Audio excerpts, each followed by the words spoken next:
HSC পরীক্ষা 2025-এর তোমরা জানো যে তোমাদের যে পরীক্ষাটি রয়েছে অর্থাৎ তোমাদের যে বাংলা পরীক্ষাটি রয়েছে যার বিষয়কর ছিল 101 এবং তোমাদের পরীক্ষাটি হয়েছে 26 তারিখ 6 মার্চ 2025 সালে যে এইচএসসি পরীক্ষা 2025 হয়েছে আর তার তোমরা জানো যে সবাই কিন্তু নৈবেদিক পূরণ করছে 30টা নৈবেদিক পূরণ করেছো।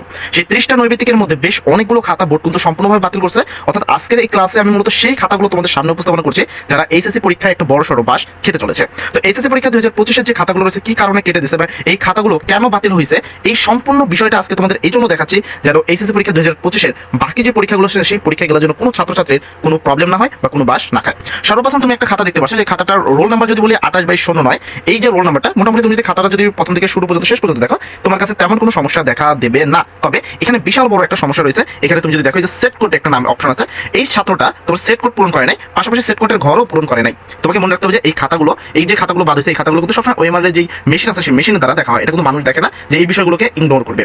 তো মেশিনের কাছে যখনই হয় যখন সেট কোড পূরণ হয় না সেই শিক্ষার্থীর নামে কিন্তু এরর আসে। তো তুমি দেখতে পাচ্ছ এখানে সেট কোড পূরণ করা হয়নি, পাশাপাশি এখানে কোনো সেট কোড পূরণ করা হয়নি। তাই এই যে শিক্ষার্থীরা রয়েছে যে 26 তারিখে যে বাংলা প্রথম পত্র পরীক্ষাটি দিয়েছে এইচএসসি পরীক্ষা 2025-এর শিক্ষার্থী, এই শিক্ষার্থী সম্পূর্ণভাবে ফেল করছে, এটা একবার 100% শিওর, এই বিষয়ে কোনো ভুলভ্রান্তি নাই। এর পরবর্তী খাতা যদি আমরা দেখি যে এই খাতাটা দেখো, এখানে একটা খাতা দেখতে পাচ্ছ যে খাতাটা এই খাতাটা কেন বাতিল করছে তুমি যদি খেয়াল করো এই যে খাতাটা আছে সবকিছু ঠিক আছে, সেট কোড পূরণ করছে, সবকিছু পূরণ করছে, মানে এখানে তুমি খাতার কোনো প্রবলেম এমনি দেখতে পাচ্ছ না। তবে এইখানে তুমি দেখো আমি তোমাকে একটু দেখানোর চেষ্টা করবো এই জায়গাটায় যে এইখানে সে যে 30 পর্যন্ত তার লাগছে, তো 30 পর্যন্ত সে পূরণ করছে।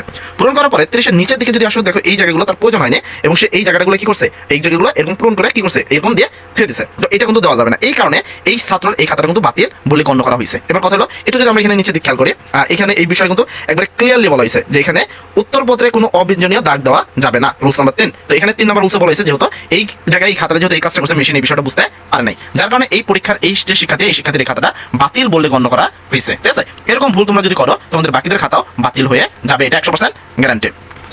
এর পরবর্তী যদি প্রশ্নে আসে, এর পরবর্তী তুমি খাতাটা যদি খেয়াল করো এই খাতাটায় মোটামুটি সবই ঠিক আছে।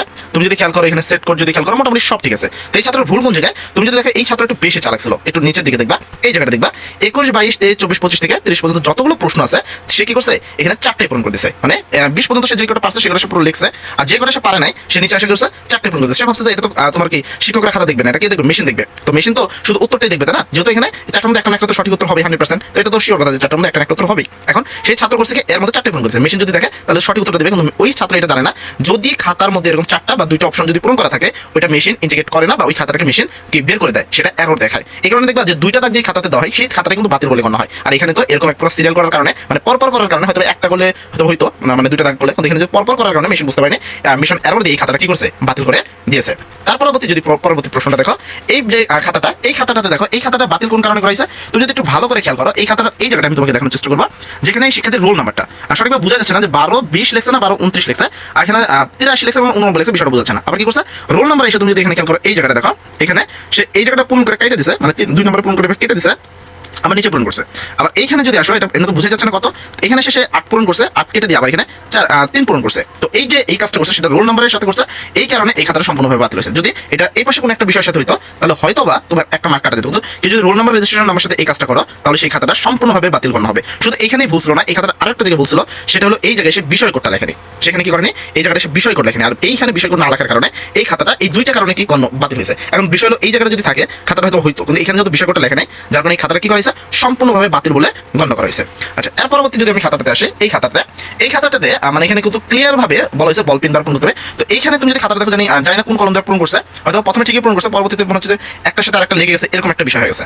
ঠিক আছে, এখানে কিন্তু তুমি যদি রুলস আছে সেখানে কিন্তু ক্লিয়ার বলে দিচ্ছে যে বৃত্তগুলো তোমার কি দ্বারা পূরণ করতে হবে বল পেন দ্বারা পূরণ করতে হবে। এখানে যদি দেখো তুমি এখানে কোন জায়গায় লেখা আছে বিষয়টা, ঠিক আছে, যে বৃত্ত ভরাট করতে হবে কি দ্বারা বল পেন দ্বারা ভরাট, এই যে এখানে ঠিক আছে বৃত্ত ভরাট করতে বল পেন দ্বারা, বল পেনের বাইরে যদি এরকম ভাবে অন্য কোনো কালি বা অন্য কোনো কলম ইউজ করো সেক্ষেত্রে এই খাতাগুলো কি হবে বাতিল হিসাবে গণ্য করা হবে। এই কারণে এই খাতাটা মেশিন নিতে পারে নাই, আর ম্যানুয়ালি তোমার পিছে সময় দেওয়ার মতো সময় অ্যাকচুয়ালি কারো কাছে নাই, মেশিনের কাছে এটা সরাসরি দেওয়া হবে এবং সেই মেশিন এরও দেখালে তোমার প্রশ্নপত্রের কোনো না কোনো জায়গায় ভুল আছে, তার মানে তোমার এই খাতাটা বাতিল হিসাবে গণ্য হবে। এমনিও 2025 শিক্ষার্থীরা যারা রয়েছে এইচএসসি পরীক্ষা দিলা সেই সকল শিক্ষার্থীদের যদি কথা বলে সেই ক্ষেত্রে তোমাদের এমনিতে পরীক্ষা অনেক ঝামেলার মধ্যে দিয়ে গেছে, এমনি তোমার প্রচুর ঝামেলা মানে সহ্য করছো, দেন তোমার কি তারপরে যদি তোমরা এই কাজগুলো করো তোমাদের কিন্তু আরো খারাপ দেখে। মানে এমনি পরীক্ষা অনেক পরীক্ষার্থী পরীক্ষায় দিতে আসে নাই, আবার অনেক শিক্ষার্থী এই করোনা টরোনার ভয় মানে আসতে পারে বেশ অনেকদিন দেখলাম যে অনেকে উপস্থিত হতে পারে নাই, বেশ অনেকগুলো ঝামেলা হয়েছে। তো দেখো এখানে আরেকটা খাতা দেখেছে গসিটের একটি খাতা, এখানে মোটামুটি খাতাটাতে সব ঠিক আছে। এমনি তুমি যদি খাতাটা দেখো পুরো খাতাটা সম্পূর্ণ খাতা ঠিক আছে, কোনো প্রবলেম নাই, রোল নাম্বারে কোনো প্রবলেম নাই, রেজিস্ট্রেশন নাম্বারে কোনো প্রবলেম নেই, কোনো প্রবলেম নেই। তাহলে এই খাতাটা বাতিল কেন করছে, এই যে খাতাটা এটা কেন বাতিল করছে, মানে এই খাতাটা বাতিল করার বিশেষ কারণ কি সেটা হলো তোমার এই জায়গাটায় আসতে হবে। ঠিক আছে, বাতিলের জন্য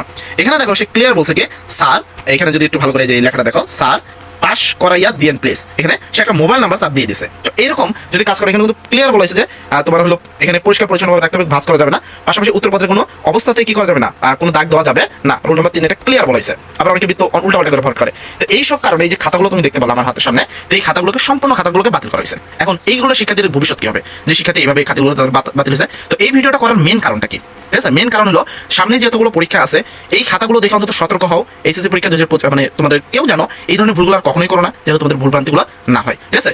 পরবর্তী তোমাদের এমনি বাংলা দ্বিতীয় ক্লাসের জন্য সবাই প্রিপারেশন নাও। সবাই ভালো থাকবা, সবার জন্য দোয়া করি। আসসালামু আলাইকুম।